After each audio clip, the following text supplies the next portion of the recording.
I happened to find a video of a Munk debate from 2018 between David Frum and Steve Bannon during right before the midterms in the Trump administration. And I think this is the best evidence I could show you, lefties, that the Democratic Party is now the Republican Party. And the actual, route to some kind of semblance of sanity are the extremists in the Republican Party today, because the libertarian people like Matt Gaetz and Thomas Massie are the people that are the populists. They're actually, I might not agree with their stance on gun rights. I might not agree with their stance on abortion, but a lot of those battles have already been fought and will probably continue to be fought in the courts. Where they're right is on censorship and free speech and these issues that, and so much other stuff, populism in general. You're gonna hear Steve Bannon here talk, and I obviously selectively took clips from this because there are points when Steve Bannon in this debate makes arguments for Trump that I think are ridiculous. And this is what's crazy about this. The audience, when you watch this, it's so clear how propagandized people were about Trump. Because when you see the audience visceral reaction just to Steve Bannon's presence, they know nothing about him other than the TV told them he was a racist. And he actually, at the end of this debate, wins them over. If you watch the full debate, I'll put a link to it in the description after the stream. But he actually wins the audience over to his way of thinking, despite there being people protesting him and laughing at him throughout the course of it. And he comes out, and at the end of it, he's such a gentleman. You can hear him lean into David Frum, and he's like, I'm honored to be on this stage with you, So Steve Bannon throughout this looks like a class act. And anyway, I'll shut up now and play the clips. But I think you're really going to enjoy this because I love stuff like this that shifts my perspective. And this really shifted my perspective. So let's start with Bannon's opening remarks here, and you'll just see what I was just talking about. Okay. So this is going to be a long one. So I have your attention on the stage. We're going to follow a policy tonight. This person has been cautioned. If she does not stop, she will unfortunately be asked to leave this debate. So, Madame, it is your decision. You can stay or you can go. What are we going to do? I kept this in just to show you what's going on.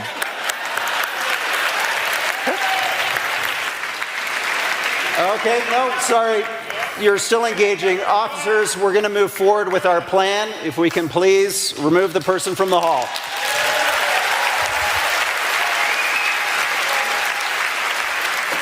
Thank you very much. A big round of applause for the Toronto Police Services this evening. Fabulous job. This person was just removed from the debate before they even got to hear anything the guy has to say. Half the people in this building. Okay, Stephen, you've got the floor again. Thank you. We're going to give you an extra minute on the clock. No. No? I'll play by the rules. We're in the Oval Office. Head of the Federal Reserve, Bernanke, Hank Paulson, Secretary of the Treasury, walk in, tell the President of the United States, by 5 o'clock this afternoon, by close of business, we need $1 trillion cash infusion into the American financial system.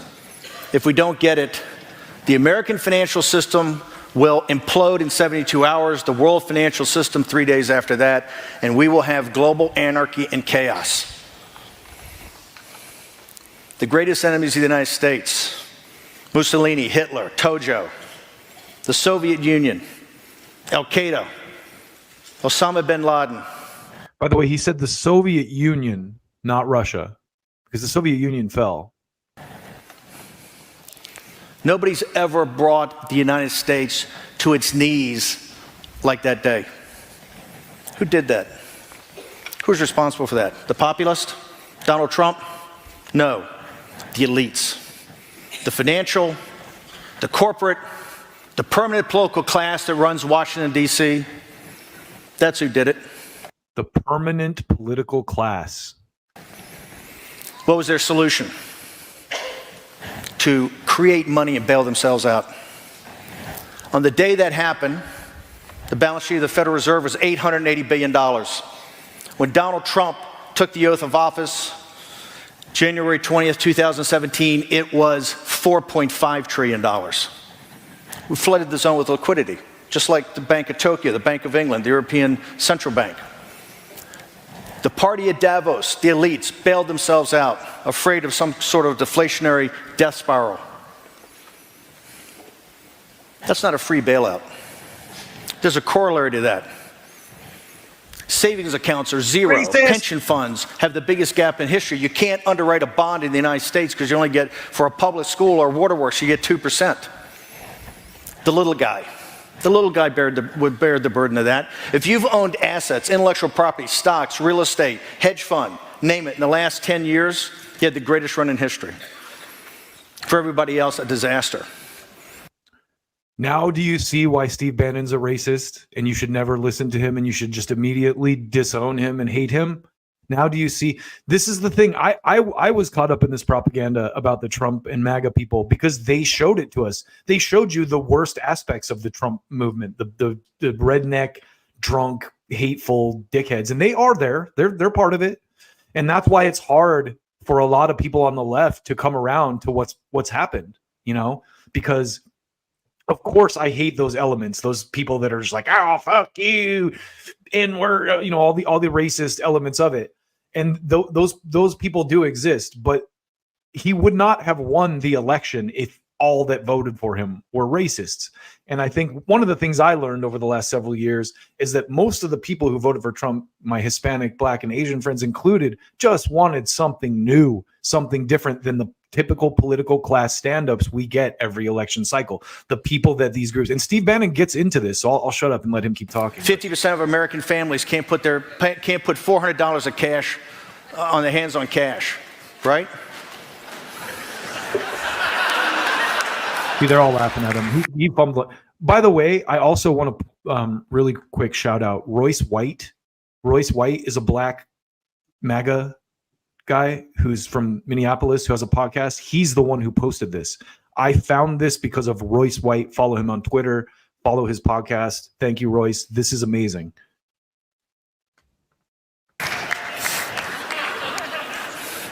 I hate the elite. You got to lay that down there. So there's a lady with a flag that says no to hate because she's been propagandized to think that Steve Bannon is a violent racist thug who wants to fascistly destroy America because that's what the TV has been telling everyone for 6 years. 60% of our jobs are subsistence jobs. It wasn't Donald Trump. It wasn't the populist. The populist movement, the nationalist movement, is not a cause of that. It's a product of that. Donald Trump's presidency is not a cause of that. It's a product of that. When I stepped into the campaign in mid-August, the central number is not how far he's behind, is that 70% of the American people believed for the first time in our history that the country was in decline and the elites were okay with that. That managed decline was the wave of the future. Whether it's in education, the southern border, China, Korea, Iran, our education, our health system. It was Donald Trump that turned that around. It's the party. They're all laughing at him. and it's a very tough crowd. That's one of those claims that's real difficult to make. He turned what around? Look at where we're at now. You know, so he does make some points that are a little bit ridiculous. But we'll have plenty of time to go through this. But I like his spirit. He doesn't get upset. He just laughs with them and goes, "I'll the party at Davos." The scientific, managerial, engineering, financial, cultural elite that run the world have left a financial wasteland and decoupled from the middle class and the working class throughout the world. That is why Salvini and Orban, preach it, Steve, and Brexit, and now Bolsonaro. It shouldn't be lost on you the day Captain Bolsonaro is elected is the day Angela Merkel will leave the stage. Trump's economic nationalism doesn't care about your race, your religion, your ethnicity, your color. And again, okay. Watching this is just a lesson in propaganda, because when you look at the policies and the they convinced people who thought Trump was a racist to vote for Joe Biden. I mean, that's all I have to say. I'll shut up and let Steve. I got a whole night to convert you. I saw the 28%. See, I love his spirit. I love his spirit. He has such a good attitude about it. They're laughing at him. Doesn't matter your gender, doesn't matter your sexual preference. It matters. But listen to what he's saying. I said economic nationalism. Work with me. It cares if you're a citizen. Look at the results. Look at the results today. Lowest black unemployment in history, lowest Hispanic unemployment in 30 years. Wages rising across the board. Manufacturing jobs coming back. The populist nationalist message and its policies are working in the United States, and it's spreading. The revolt in Europe and now in Latin America. And I get contacted every day from Asia, from Africa, from the Middle East. We're at the beginning of a new political revolution, and that is populism. The only question before us, is it going to be a populist nationalism that believes in capitalism and deconstructing the administrative state and giving the little guy a piece of the action and break up this crony capitalism of big corporations and big government? Or is it going to be a Jeremy Corbyn and Bernie Sanders type of populist socialism? Because did you hear the names he referenced? Jeremy Corbyn and Bernie Sanders. The party at Davos and the elites have blown too many calls. Too many existential events. The rise of China. The $7 trillion spent on the wars in Iraq and Afghanistan. The deregulation that led to the financial crisis in 2008. How the financial crisis was bailed out. Where we are today in this over-leveraged society. Because as you know, most of you in this room that work in finance, we're heading to another financial crisis. That is the question before us. What form of populism? And I hope tonight that the good people in Toronto will listen with open ears as we debate this topic. Thank you very much. So as you're going to see here, Steve's opponent does not really have much to debate in the way of economics or policy. He basically just calls him a racist. And this is David Frum, the guy who came up with the term axis of evil. So listen to, I'll let you hear just a little bit of his. I didn't clip. And I stand here to reignite your faith and to speak to your courage. These symbols that many of us wear tonight on our lapels remind us that this is not the first time that democracy has faced thugs and crooks. There's that democracy thing. We got to save democracy. And bullies. From the voters. And would-be dictators and those who seek to build themselves up by tearing others down. This is not the first time that such people have puffed themselves as the wave of the future. They were wrong then, they are wrong now.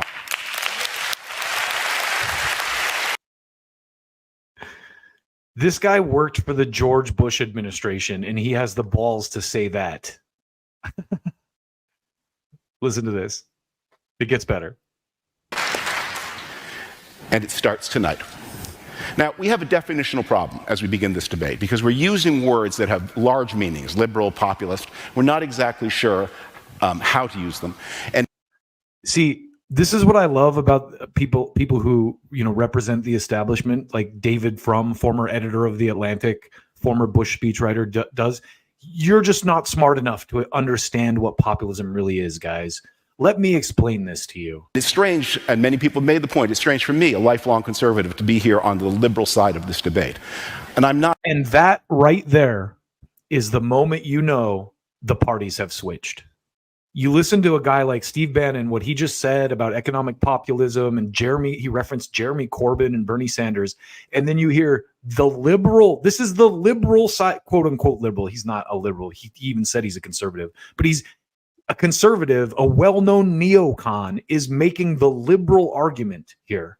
And this is why this is just so interesting to watch. I am a conservative, but what I and other conservatives in the English-speaking world have historically sought to conserve is a liberal heritage. Power. And this is something that conservatives and liberals share. We see that we're losing power the conservative and liberal establishment, the neoliberals and neoconservatives, are losing elections to populists like Steve Bannon. That does not steal, a media that does not lie, courts that respect the right. This is what he's saying he longs for. This guy was the editor of The Atlantic, and he's talking about a media that doesn't lie. Rights of all, and voting that is available to everybody, even if the people who are counting the votes are afraid that those who are voting may vote against them. And that is why the Democrats didn't caucus this year. They did mail-in ballots because democracy is so important. It's so very, very important. So here's David Frum projecting even more. Remember, this guy worked for the Bush administration. Just listen to this and try not to throw up in your mouth. And what is populism? What is populism? It claims to speak for the people, but it always begins by subdividing the people and by saying some among the people, because of their skin or the way they pray or their gender or whom they love or how they conduct themselves or for some other reason. Some of the people are not the people, they are those people. Populism begins by dividing the country between those people and us people and saying those people do not matter and our people do. And it is only on that basis, and you see President Trump doing this again and again, where he will say things like, I got 52% of the vote of women. Well, that's not true.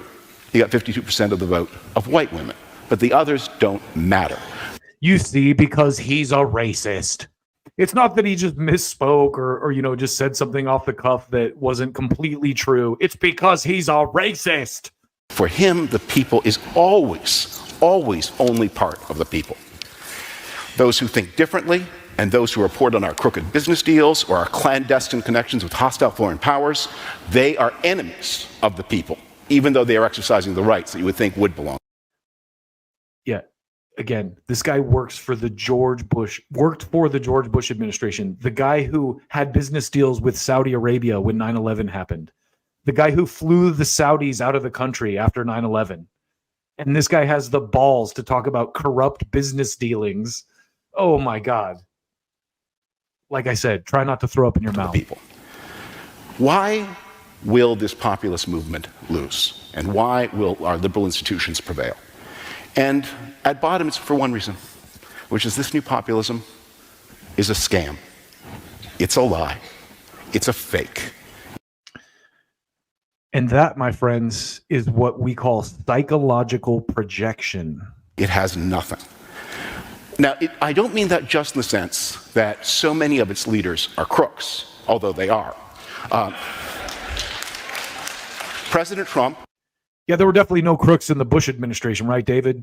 Dick Cheney and Halliburton, all the basically the selling of the dicing up of the oil profits from Iraq and the no bid contracts and the crony capitalism stuff, all which you took part in. This is the most insane level of projection I've seen in a long time. Is a crook. Viktor Orban is a crook. Marine Le Pen is a crook. And I don't mean that in the sense they say things that are not true. I mean they are looting. Viktor Orban is looting Hungary on a post-Soviet scale. Marine Le Pen finances her party with Russian money and by stealing European parliamentary funds. And Donald Trump is running the most unethical administration in American history, enriching himself as he does.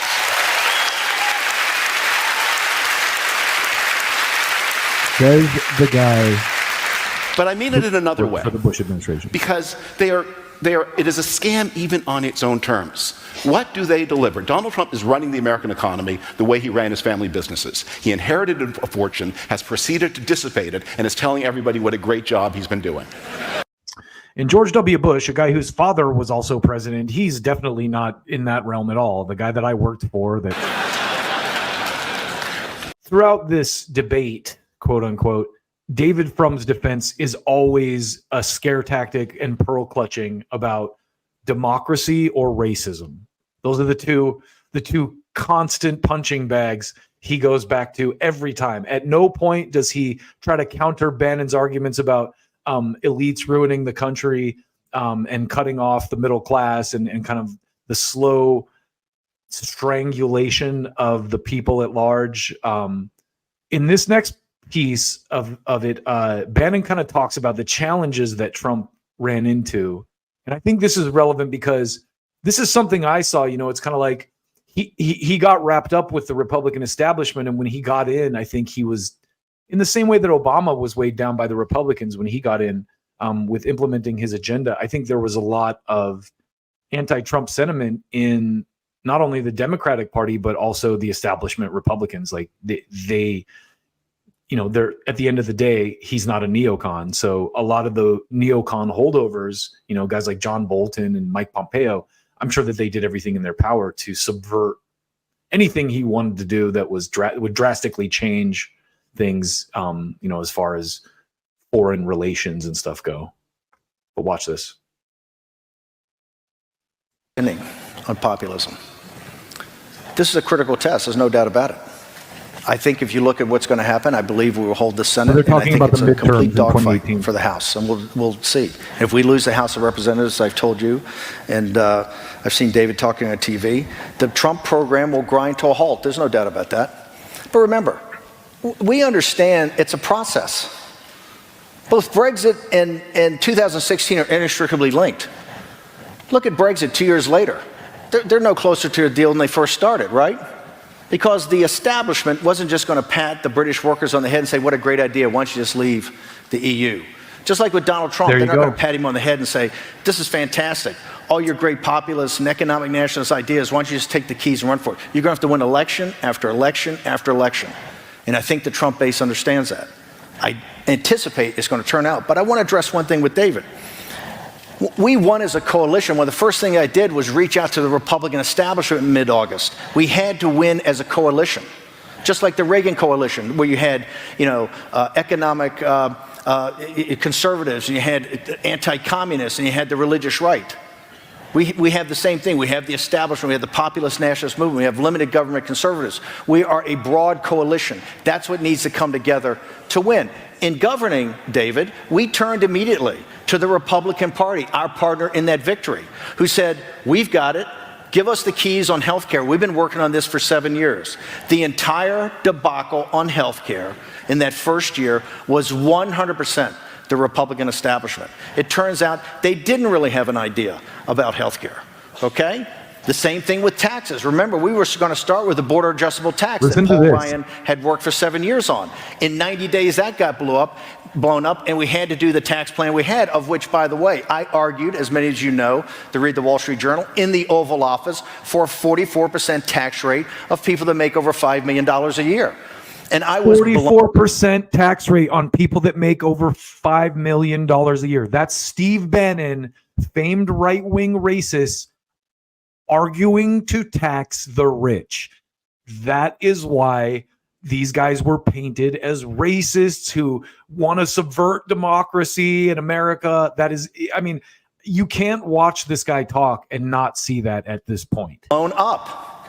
I was blown up by the progressive Democrats that were in the administration.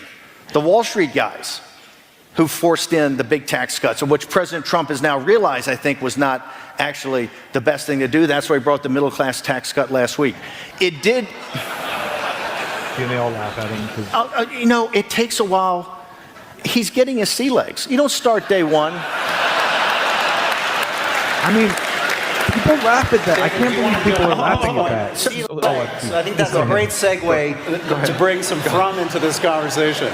The best defense of Donald Trump is the job's just too hard for him. Yeah, see, and at no point does David Frum make any kind of political or economic argument ever in this debate. And that's why I didn't clip a lot of his stuff, because he goes back to racist, threat to democracy, and dummy every time. That's all he's got. Those are the three arrows in his quiver.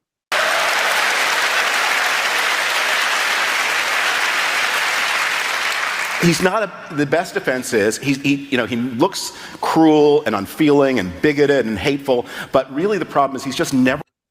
This is the guy who wrote the Axis of Evil speech for George W. Bush. Run a large enterprise before, and he certainly never paid his debts before. So how could he do it? Yeah, if anyone knows anything about, obedience to the law and moral superiority, it's George W. Bush and the people that so listen to this. I forgot Frum does have one more quiver in his arrow, and it's Russia. as you guess. I'm sure. If the suggestion is, as you've made a couple of times, that it's the deplorables, meaning Trump supporters, who are doing the fighting for the United States, this is an example of one of the real ills of populism, because may I remind you that that force is 1/3 made up of non-white people who certainly did not vote for Donald Trump.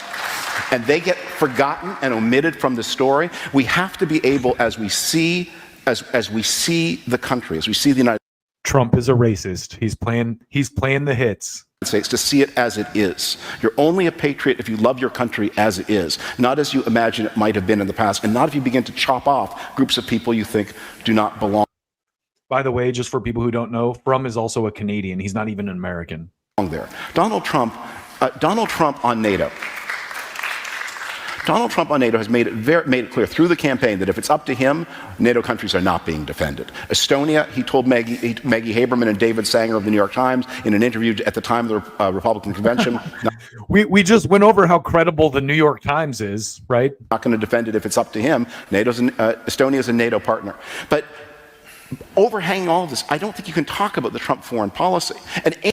So, again, watching this just blew my mind, because this is why the liberals are all now like pro-war, pro-censorship, neocons. Listen to this guy.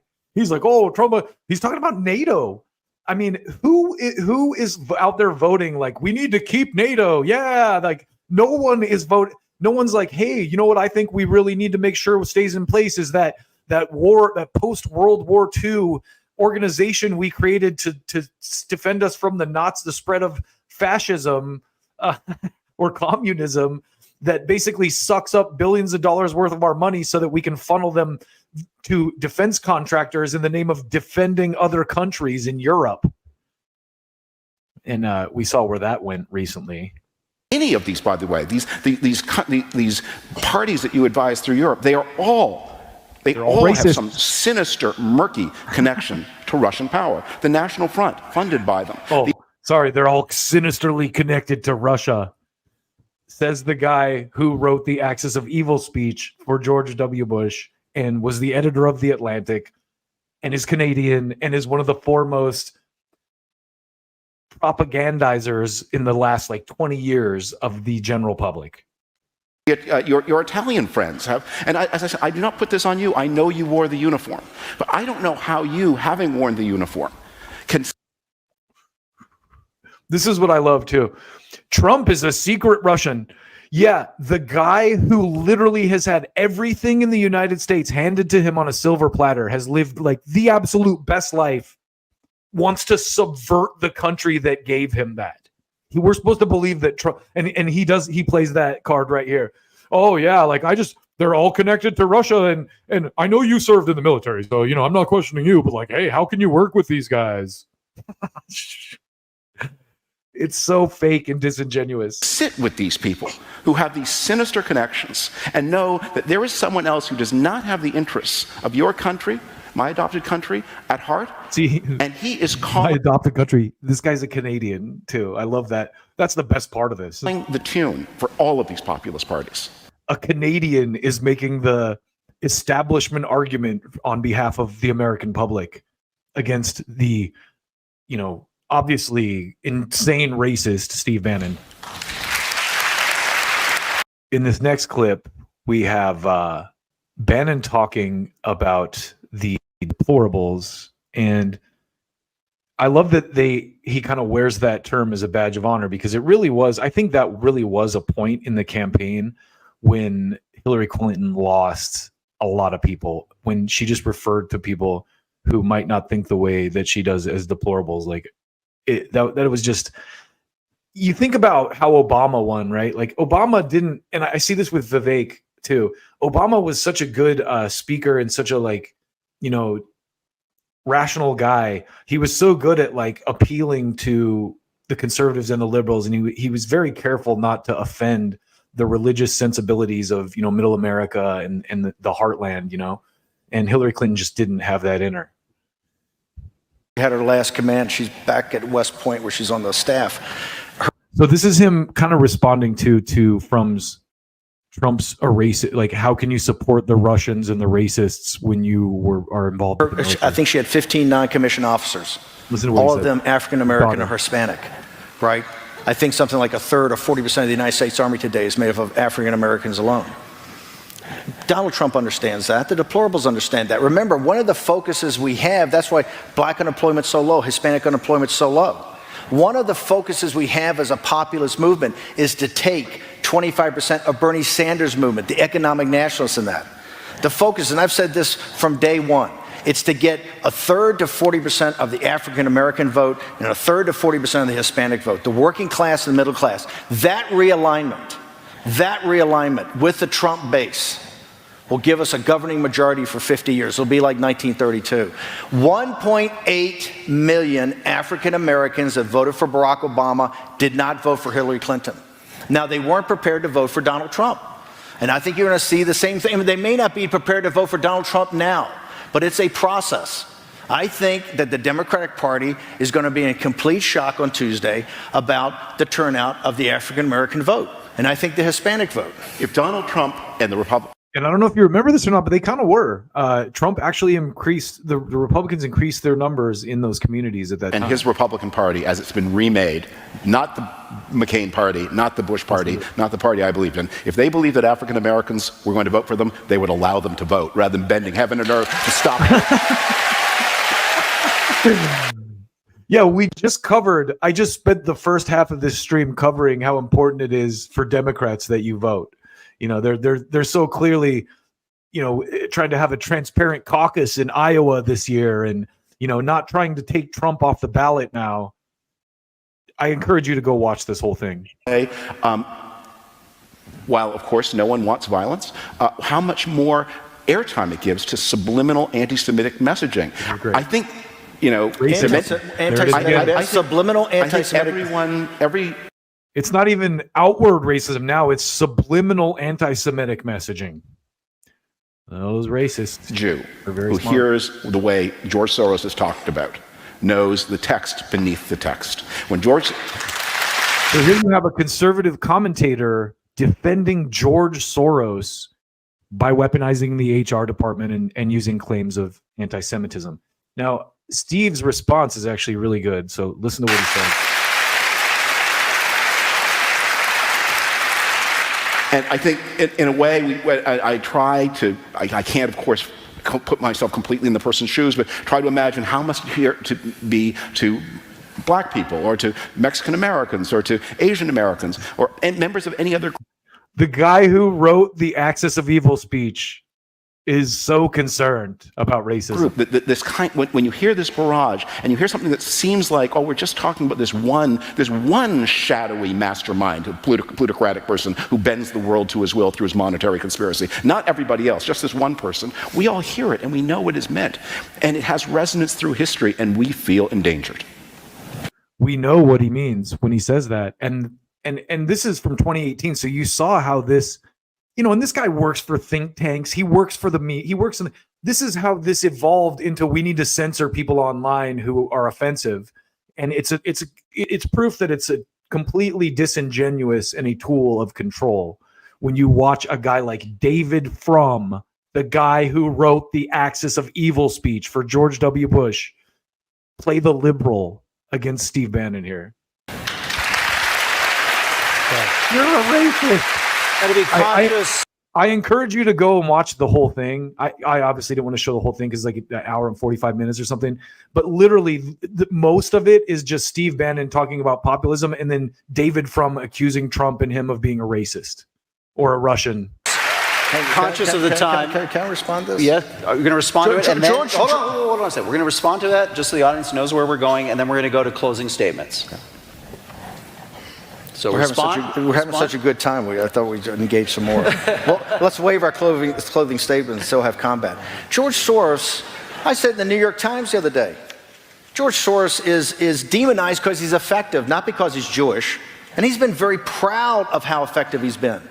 I kind of model myself and my NGOs on George Soros. That's how effective he's been in Europe and the United States. And he has not been shy about bragging about that over the last 10 years, of what he's done, how much money he's put to work. He's been incredibly effective. In that regard, he is a role model on his effectiveness. But as I said the other day, when you're that out there, I've got security all the time, and I'm a grundoon. It's the emissions price. What does that mean? It's the What's a grundoon? I'm gonna have to look that up. The emissions price. When you're dealing in this type of environment, it's the emissions price.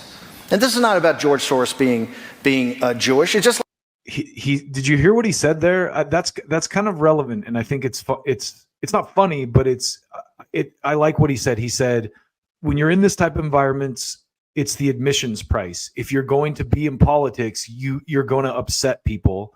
And so you just have to be prepared for that. That's very rational and very intelligent thing to say. Like globalists, it's not some dog whistle for it's not about the Illuminati or the Jesuits or the Freemasons or the protocols of the elders of Zion. Okay, the party at Davos, this is the thing, it's no conspiracy, it's in your face. It's in your face every day. Look at the op-ed that was written, the anonymous op-ed that was written about President Trump, this kind of rolling coup in his administration. They're quite proud of the establishment Republican who said, we're the steady state. That's what it is. So just to remind you about that, that's an interesting point. I don't know if you remember this, during the Trump administration, one of his administration officials wrote an anonymous op-ed in the New York Times about him. And I mean, again, we know how credible the New York Times is. But what he said right there, the guy in the anonymous op-ed referred to themselves as the steady state, aka the people who work in DC and would be upset if their little game was upended. There's no hidden conspiracy, and there's certainly no subliminal. The commercial that they rip on President Trump was written by myself and Stephen Miller. Stephen Miller's Jewish. There was nothing trying to any code words about that. It was off of Hillary Clinton's speech. And this is the thing that the acid that's dropped on Trump every day about this, to try to delegitimize him as a president. He has not been delegitimized. He has not. This is the nullification project, David, that started from the moment he won. The establishment rejected him. They considered him a clown. They considered us clowns. An island of misfit toys that kind of, ran this campaign and at least reached out to working people and said, yes, your concerns are our concerns. Oh my God. Preach it, brother Steve. Thanks again. Again, I want to call out Royce White. If you've never checked out his podcast, it's amazing. Royce White, he's a libertarian, I believe. I don't want to speak for him because I don't know his political leanings. I just like his content. And this is something that he posted. So thank you, Royce. And I want to hear that one more time. That's why we won Michigan. That's why we won Wisconsin. That's why. Hold on, let me back that up. The establishment rejected him. They considered him a clown. They considered us clowns. An island of misfit toys that kind of, ran this campaign. Okay, an island of misfit toys. Do you remember, and I just want to, for all the lefties, do you remember what they did to Bernie Sanders? Do you remember what they did? They called us misogynist Bernie bros. There was when he won Nevada, they said Putin wanted him to win. They ran all the same shit on Bernie. The difference is Bernie didn't have the balls to stand up to it. And Trump is the kind of guy who will stand up to it. And whether you like him or not, you got to respect that. He ended up winning not because of racism, not because of Putin, but because he spoke to people that wanted something different. Campaign and at least reach out to working people and said, yes, your concerns are our concerns. That's why we won Michigan. That's why we won Wisconsin. That's why we won Ohio. It wasn't Trump that didn't use Barack Obama, right, to go to places like Iowa where he had won in landslides before, or Ohio or these other districts. That was Hillary Clinton's campaign. This thing of the total demonization, I understand how he's triggered people. That's why we may lose the House. The left, the Time's Up movement, the resistance, and the Tom Steyer movement. I disagree with their ideology. I admire their grit and determination because they understood something that David and the Republican establishment did not get. That Donald Trump is a transformative president and a historic figure. He's going to be in your lives 10, 20, and 30 years from now. That's a Kafkaesque novel, isn't it? It is. And it's just not about the judges and the 140 federal judges in appellate court that are going to go to 200, that are all going to be Federalist Society and textualists and originalists and deconstruct the administrative state. It's what he's doing from a legislative point of view. Trump. Deconstruct the administrative state. That's a phrase that I think a lot of people on the left can get down with. I know the libertarians are down with it, but that's something that populists can come together around. And that's why do you think it needs to change? It's clear. I think the left has been out there like the Tea Party. Why do they think they've been out there since April and May, walking, doing the hard work of politics, knocking on doors? You know why? They know they have to stop him on Tuesday or he's going to get further in their lives. They understand he's transformative. They understand he's an historical president, and it's just going to keep on. Okay. Now, you may or may not agree with that, but I'm just going to show you this last clip. This is Bannon's closing statement. And again, you can't listen to this and not agree with a lot of it if you have similar political leanings to myself. Look at Frum. President Trump identified himself as a nationalist the other day, right? And the media went to a complete meltdown. Judge President Trump and this populist movement, and the populist movement worldwide, judged by their actions. Hold them accountable. We're not perfect. People are trying to figure this out as they go, but I will tell you one thing. The little guy, this is about the little guy versus the elites. The little guy identifies with that, whether it's in Hungary, whether it's in Italy, whether it's in Brazil, whether it's in the United States of America. The future obviously belongs to populism. It's only going to be defined by, is it left-wing populism or conservative and right-wing populism? Is it about deconstructing the administrative state and opening up the power of capitalism? There's that term again. Or is it going to deconstructing the administrative state? be about more state intervention in your entire life? Because that is going to be the future. The battle going forward in the United States is against the Bernie Sanders and the Cory Bookers and Elizabeth Warren and that aspect of the Democratic Party that grows in strength every day, the resistance.